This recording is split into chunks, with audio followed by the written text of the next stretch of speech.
নমস্কাৰ আজি এই ভিডিওটোৰ জৰিয়তে ক'ব বিচাৰিছো যে আমি যেতিয়া ঘৰ এখন বনাও মাটি কিনো সেই মাটি টুকুৰা কিনাৰ আগমুহূৰ্তত একদম সাধাৰণভাৱে বাস্তু কোন কেটা দিখত আমি যদি আলোকপাত কৰিব পাৰো তেতিয়া হলে আমাৰ মাটি টুকুৰা আমাৰ ফেভাৰত হ'ব মানে কেতিয়াবা হয় ন যে ভাড়া ঘৰত আছিলো কিন্তু ঘৰ মাটি কৰিলো ঘৰত হে নতুন ঘৰটো যোৱাৰ পিছত বিভিন্ন ধৰণৰ বেমাৰ আজাৰে হওক টকা পইচাৰ নাটনি হৈছে বা আগৰ দৰে লাইফষ্টাইল হৈ থকা নাই বিভিন্ন বাধা আহিছে জীৱনত তেনেকুৱা বহুতৰে হয় গতিকে মাটিটো কিনুতে যথেষ্টখিনি সাৱধান হ'ব লাগে এতিয়া প্ৰথম কথা মাটি যেতিয়া কিনিব কেতিয়া দেউলিয়া লোক বা একেবাৰে যেতিয়া কিছুমান মানুহ থাকে ন একেবাৰে উপায় নাপায় মাটি বিক্ৰী কৰিব লগা হয় বা পগলা মানুহৰ পৰা বা যাৰ অকমান মেন্টেল প্ৰবলেম থাকে তেনেকুৱা ধৰণৰ মানুহৰ পৰা বাস্তুমতে মাটি কিনাটো উচিত নহয়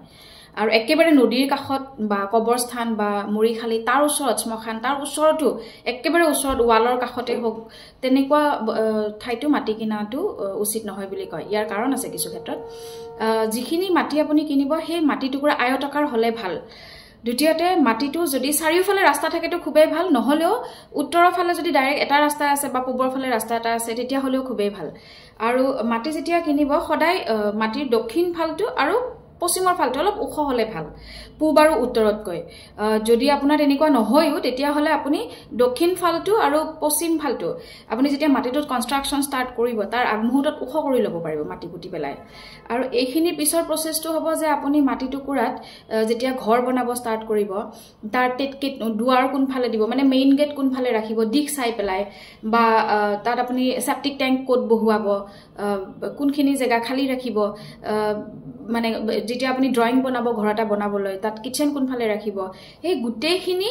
মাটি টুকুৰা কিনাৰ পিছত কৰিব কিন্তু মাটি টুকুৰা কিনাৰ আগত এই কেটা দিশ যদি চাব পাৰে তেতিয়া হলে আপোনাৰ ঘৰ মানে মাটি টুকুৰা কিনাৰ পিছত সেই ঘৰখনেও আপোনাৰ লৈ প্ৰসপেৰিটি যথেষ্টখিনি আনিব এনেদৰে